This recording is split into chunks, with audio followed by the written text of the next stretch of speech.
Assalamu alaikum, bonjour, namaste, sat sri akal, and greetings in the name of the Lord Jesus Christ. I am Wajiha Farhan here, and I am so happy to connect with you every week through this channel. And thank you for liking, subscribing, and sharing my videos with your friends and with your family. So today's topic is the immigration and the problems faced by newly immigrants in any new country, but I will talk mostly about Canada. As I told you earlier that my all experience is based on Canadian lifestyle or Canada, but I believe that whatever we will talk about in this video will really be connected or resonate with all the other people who move to other countries. So let's get back to our topic. So immigration has played a very significant role throughout the history and the religion, if we see, and in building the landscape of this planet. Even today, people are migrating from one country to another. Countries like Canada, US, Australia, New Zealand, they have formulated their programs in such ways that they have the mark system. So they only pick the best brains. How?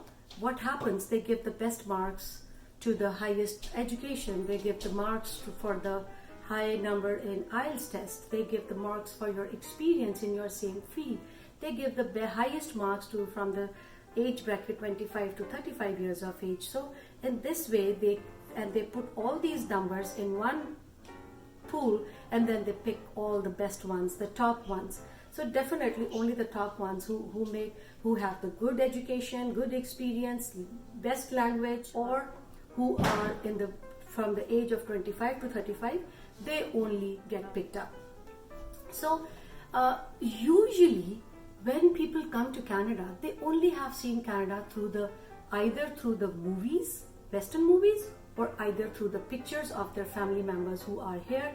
Otherwise, they do not know. So they have the different expectations. So when they land in Canada or land in US or Australia or wherever they go, the reality is totally different. These countries are best because they do not compromise on their standards. So they like the people every day come here from around the globe. So these countries tell you, okay, we believe you are the best in your country, but we want you to start over again. We want you to do these exams, take these tests, and then we will approve, we will accept you. And then what happens? You are not, and then in the meantime, if you are not taking exams, then you have to start from the scratch. You have to fill your needs and the food. You have to bring the food for your children. So what will you do?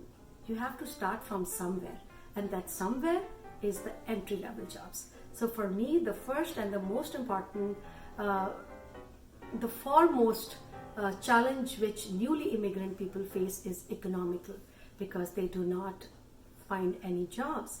They do not have any social capital here. Nobody knows them here, what they were. And plus, they're not used to these laborer type jobs. They are so much into academically, they are so successful in their fields, like whatever their fields are, if they're teachers, doctors, nurses, or bankers, or chartered accountant, from all around the globe, they come to these countries and then they have to start from the scratch. So they find the trouble in it. So the second thing is, as we all know, we think, and in our thought process, our culture influences our thinking as well, depicts a role, and it influences our thinking. So when the people when they go in their social community, in the community of their own type, like of their country wise, these people who are living here from last 5 years, 6 years, 7 years, now they have started liking Canada. They have gone through all those initial years. They have started they have started feeling Canada or the US or their home. But this person who is coming, who's just have landed, who does not have, who has not ended up in the job level which he had in his country, the standards of life, he has to come from there to here. That becomes so hard for him to cope with it. And the people and the gap between even the old settlers of their community and between him becomes a little harder. This newly immigrant starts getting settled, so things start getting better, and then so the social thing. And secondly, in the social thing, I just want to say one more thing, that our families, our friends, our support systems, everyone are in back home. So if you do not have all those people who supported you to reach here, so then it is very hard for you, because they do not understand what you are going through, and whatever they have in their mind about Canada and US is exactly what you had before coming here. So it is between the clash of the reality and the expectations, and the time differences. Those guys only believe that, oh, why they are not happy? They're in Canada. What do they want? Like, what else do they want in their life? So, my dear friends, it is also a big thing. And the biggest thing which I felt, and I know that many of people I have met, they also went through the same thing, is the feeling or the notion of your belongingness and where you are now. Like when I came, for me, no place in the world could be my home except Hyderabad, the city I belong to, Hyderabad or Islamabad, because I lived 10 years in Islamabad before coming to Canada. And then I couldn't say I'm a Pakistani, I couldn't say I am a Canadian. My whole belongingness, my whole notion of home got blurred. So this also happens. So with the passage of time, you settle with this and you realize that, and luckily in some countries like Pakistan, I can have the dual nationalities. So another problem which I find is the linguistic problem for some people, because luckily people from my home country or from India or Pakistan or Sri Lanka, they all come with some level of English, but the countries like Iran and China or some European countries, they only prefer their own languages to speak. So the people, when they land up in Canada or the US, they do not have any English.